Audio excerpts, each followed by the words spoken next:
Hi folks, Carolyn here from Bombolone and Biscotti.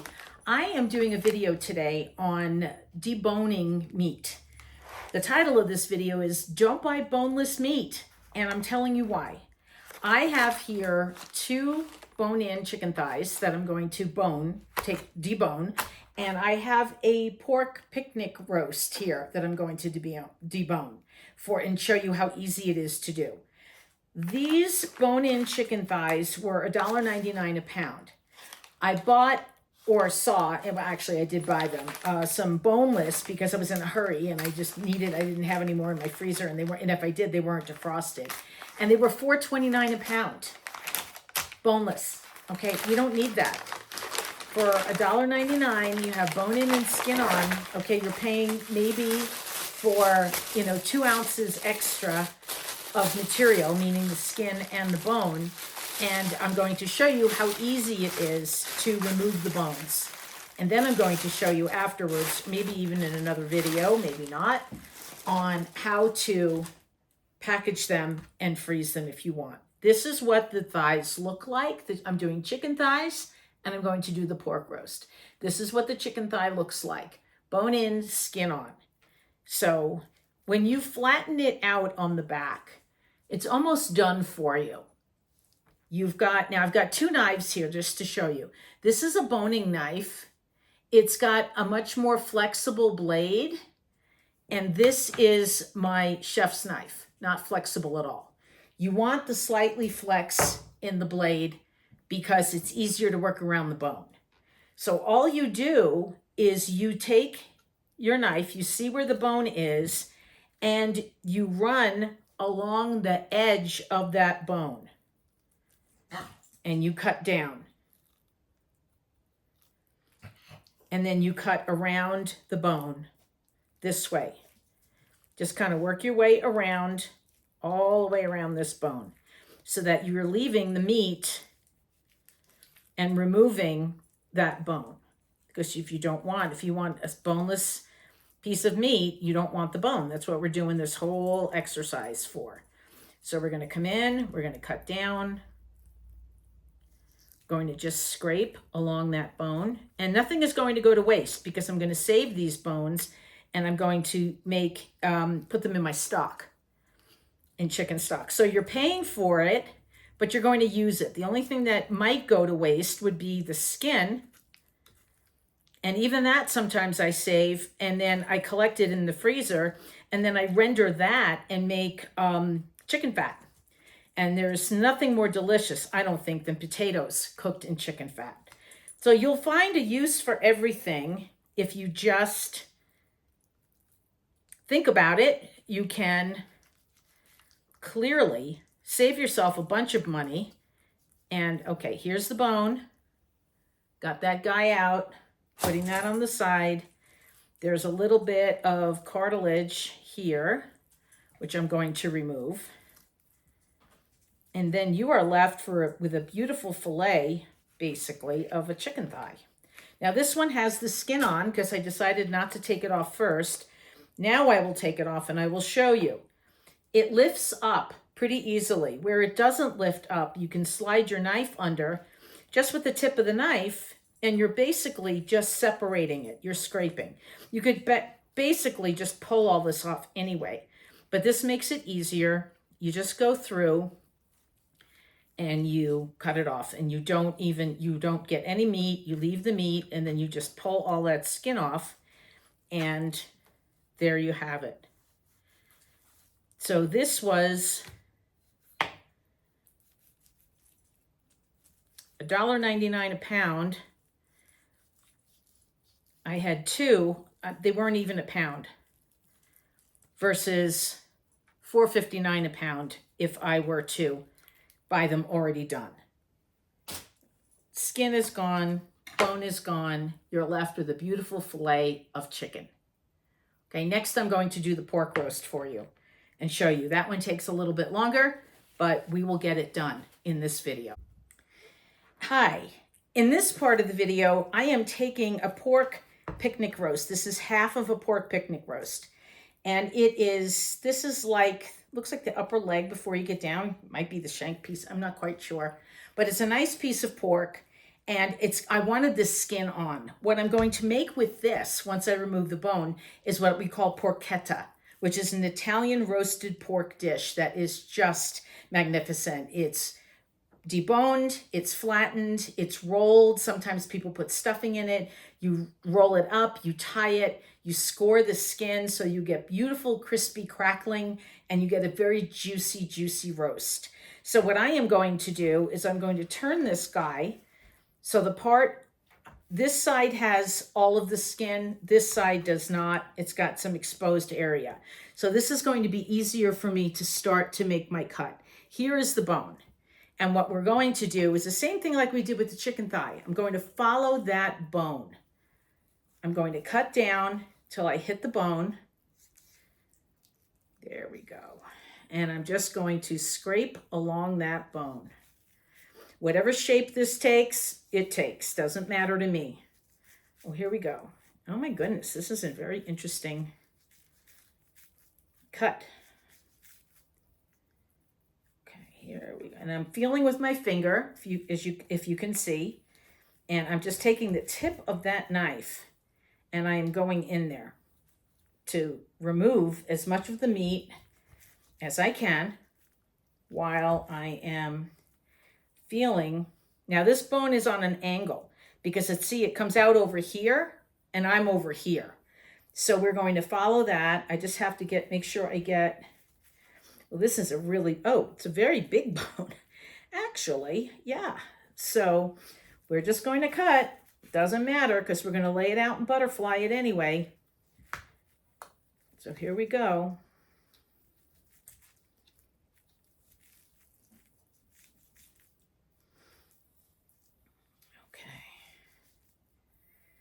Just cutting away.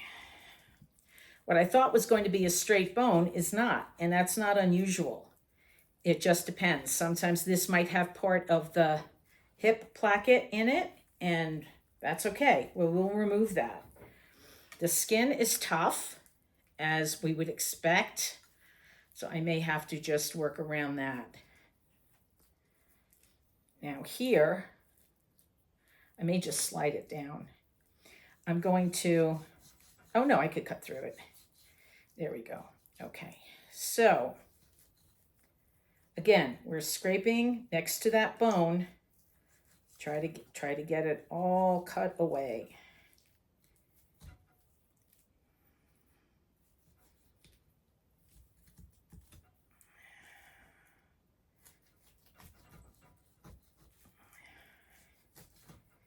And you use the bone as your guide. You're just using that as your guide as to where you're separating this meat.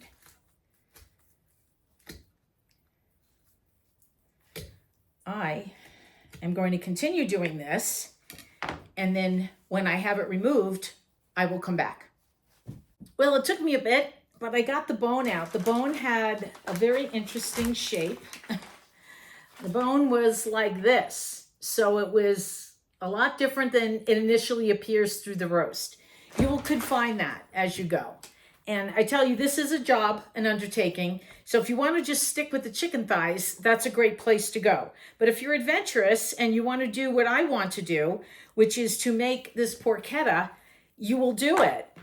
You should try it. Or if you really don't want to, buy the bone-in one and then have your butcher do it. This is what the roast looks like after I've removed the bone. Now this whole center here does not have any meat in it. We're going to fix that because it's kind of lumpy and big over here. So what I'm going to do is like what I do when I have a chicken cutlet. On the thicker side, I'm going to butterfly it. I'm going to cut through so it makes a flap. And then what I'm going to do is lay that flap into that hole. So it makes it more even than what it is now.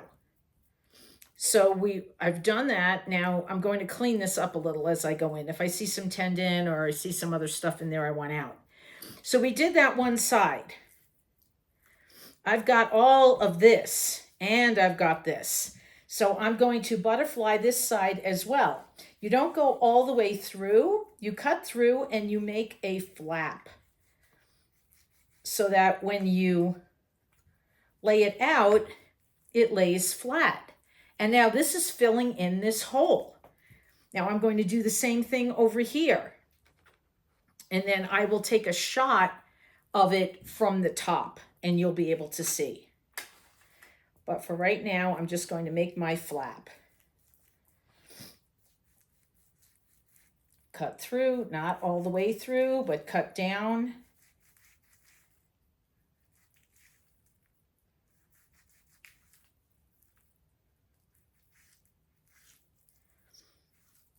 So that you've got, now I've got that entire hole filled.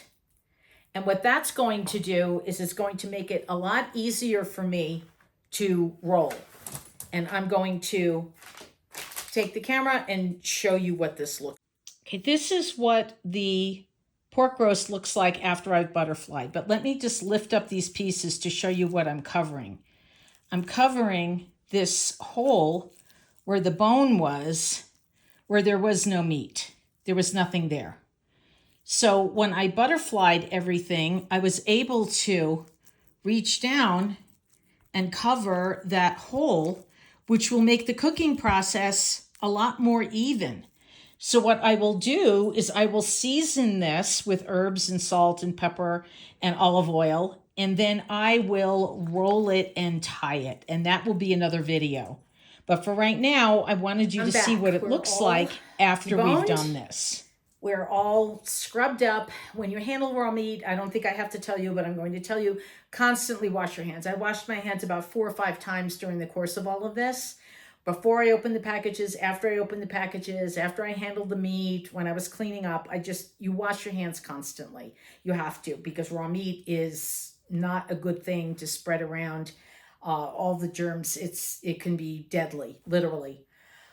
This gives me an opportunity now to show you what I do with one of my favorite kitchen tools. I'm going to try to hold this up. I have it plugged in. Oh, here it goes. It's my food saver. It is, I cannot live without this.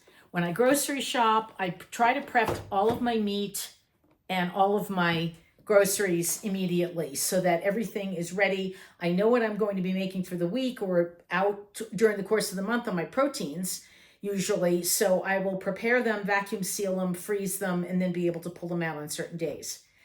The vacuum sealer, it is a fabulous tool. I rarely buy the preformed bags. Having said that, I'm going to show you the preformed bag I'm going to use for my chicken thighs. I like to use this size bag this holds 2, maybe 3 chicken thighs comfortably in here. And that's what I'm going to do. It's already preformed, it's sealed. I'm going to do the pork in a custom bag, and I will show you how I do that. Usually the bags that are preformed are great, but I found for my purposes, rarely did they fit all of my needs. So I do very well with a roll of the material, and then I cut it and form the bags to fit for my needs. So for right now, what I'm going to do is take my chicken thighs and place them. This time I'm just going to fold it in half. It's easier. Place it in the bag. Again, I'm going to grab a towel that I have, and then I'm going to wash my hands. But let's just remove this. And I put these plastic cutting boards, which I don't like to use, but for raw meat I do, on a wet paper towel so that they did not move around and they stayed put.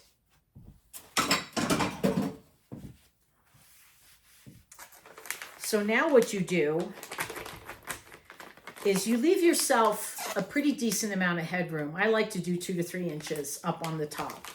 And what you do is you lift the top of the food saver.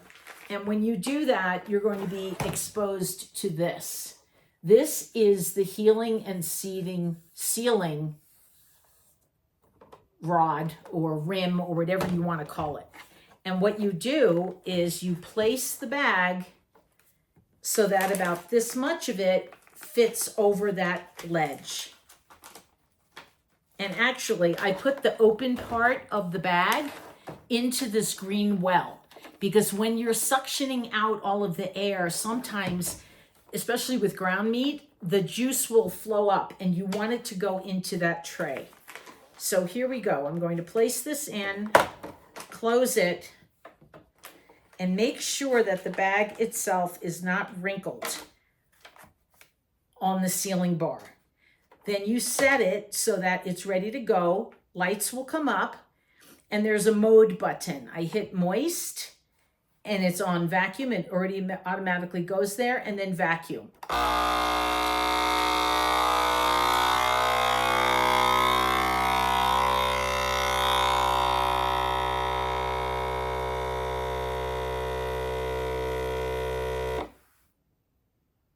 Okay, it has sucked out all the air. It is now making sure it's secure, and it is sealing it. And when it's done, now if you notice, there was a change in the tone. That's how you know you've got a good seal. Sometimes if it doesn't do that and it just keeps going, you don't have a good seal and you have to stop it and restart it. Okay, it's ready. Open it up. And this is what you have. You have an airtight, sealed bag that I could stick in the freezer. There will be no freezer burn on this. I write on it what it is and the date, and then I toss it in my freezer. And then I know I have 2 deboned chicken thighs in the freezer, ready to roll. 2 chicken thighs, and I put today's date. And off to the freezer, this will go. Now I'm going to show you what I do when I make a custom bag. I take now first I try to estimate. I'm going to do this flat. So I'm going to want about this much plastic. Looks like a lot, but it's got to do its thing. So, and you want to make sure you have enough room. And I'd rather have too much than too little, because then you waste it, because you can't use it if you have too little. And then I just cut straight across. Now that other bag that I showed you had a pre-sealed, well, the sides and the back. This just has the sides. We are going to take this, the edge I just cut, we're going to place it just like I did if I were to vacuum seal, in here. I'm going to close the top, and I'm just going to, and I'm going to seal it, but I'm going to just hit the seal button. Doesn't make any noise. It flashes so that you know it's working, and when it's done, it'll stop. And once that is done, there we go. We have a bag. See the edge? It's got the seal. It sealed it, and it's ready for me to put the meat inside. So now what I'm going to do is I'm going to take that lovely pork, and I am going to place it inside that bag. And this is a mess in terms of goo all over my arms. So what I'm going to do immediately, I'm going to put this in, and then I'm going to scrub up and come right back. But in the meantime, here we go. This is what it looks like in the bag. And I've got it in here pretty well. Okay. I will show you after I wash up, so I don't want to get the goo all over the outside of the bag. Okay, all clean. So what I did, now I was generous with this bag. I could have gone a little shorter, but I didn't want to. So there it is before it's sealed. So now what I'm going to do is I'm going to seal this. I'm going to place the edge, like I said. Let's see if I can't get it. Oh yeah, I can get it that way, but I don't think it's going to sit right. But we'll try. I'm going to place the edge of this. Now this is where I placed it when it was empty as well. Place it like that. Make sure it is smooth like this is. We're going to close it. I'm going to seal it so that it clicks. And then on the top, you're going to see it's lit. Move that mode to moist, and we're going to hit vacuum.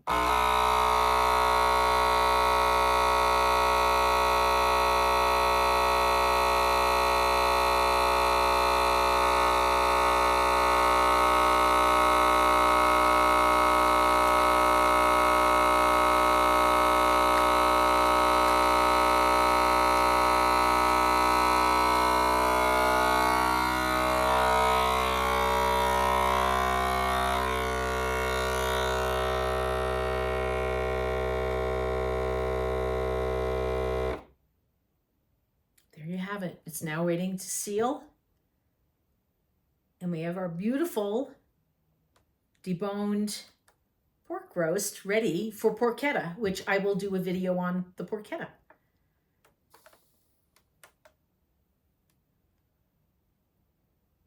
Good God. Okay. All right. And folks, this is what it looks like. The bag is sealed. There is no air. I'm going to write on here what this is. And then this too will go in the freezer. I have a chest freezer in the garage that has a lot of proteins that I've processed. And I eat off of that during the course of the month or however long. So this is deboned